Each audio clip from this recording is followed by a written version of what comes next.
ingredients include chicken pieces and buttermilk. Flour and cornstarch are essential for the coating. Spices such as paprika, garlic powder, and onion powder add flavor. Cayenne pepper, white pepper, and black pepper provide heat and depth. Salt is crucial for seasoning the chicken. Begin by thoroughly cleaning the chicken pieces under cold running water. Ensure all surfaces are rinsed to remove any impurities or residue. Trim any excess fat or skin from the chicken pieces. Removing excess moisture is crucial for optimal marinade absorption. Pat the chicken pieces dry with paper towels to eliminate surface wetness. Dry chicken skin results in a crispier texture when cooked. Buttermilk marinade is prepared by combining buttermilk with a specific spice blend. The spice blend should complement the flavor profile desired for the chicken. Buttermilk tenderizes the chicken through its lactic acid content. Lactic acid denatures proteins, resulting in a more tender texture. The marinade also imparts a tangy flavor, enhancing the overall taste of the chicken. Submerge the chicken pieces completely in the buttermilk marinade. Ensure each piece is fully coated to maximize flavor absorption. Marinate for at least 4 hours to allow flavors to penetrate the chicken. For optimal flavor, marinate the chicken overnight in the refrigerator. The dry breading mix starts with combining flour, cornstarch, and spices in a bowl. Flour provides the base structure for the breading. Cornstarch is added to enhance the crispiness of the breading when fried or baked. The spice blend contributes to the overall flavor profile of the breading mix. A breading station is prepared with marinated chicken, dry breading mix, and an empty tray. The marinated chicken will be coated in the dry breading mix. The breaded chicken is then placed on the empty tray. Organize the station to ensure efficient and clean breading. The double breading technique involves multiple layers of coating for enhanced texture and flavor. First, dredge the marinated chicken in the dry mix to create an initial layer. Then, dip the chicken back into the buttermilk marinade to re-wet the surface. Finally, dredge the chicken again in the dry mix, pressing firmly to ensure maximum coverage and adhesion of the breading. Creating a textured breading surface is essential for achieving optimal crispiness. The goal is to maximize the surface area exposed to the heat. Use your fingers to gently create small peaks and valleys in the breading.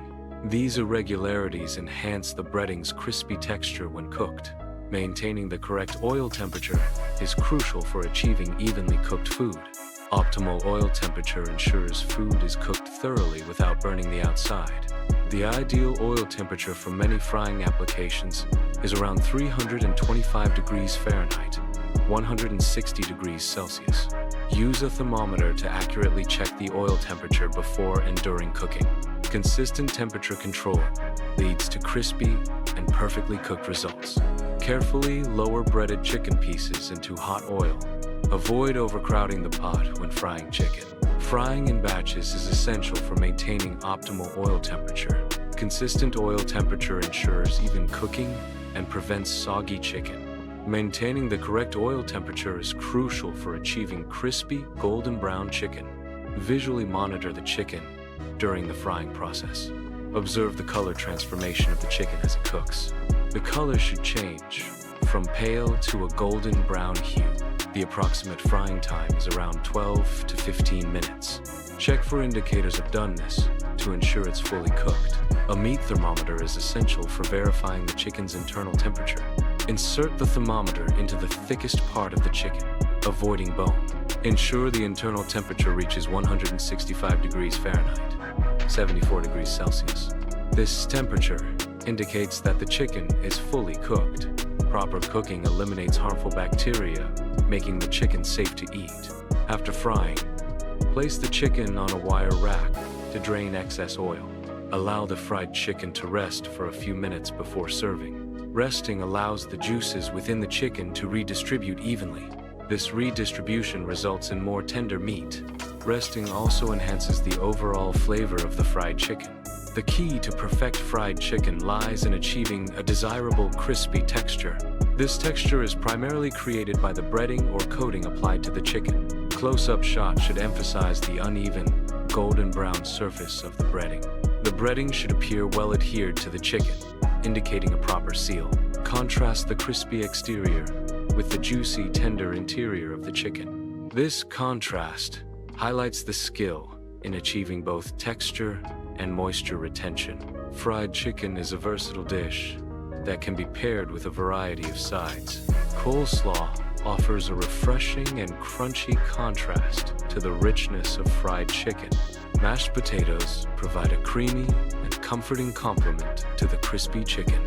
Biscuits, with their soft and fluffy texture, are a classic accompaniment. Consider these options to enhance the overall dining experience with fried chicken. The final product showcases golden brown, crispy fried chicken.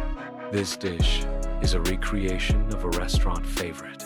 The aim is to achieve the same quality and taste in a home kitchen. The result provides the satisfaction of mastering a culinary skill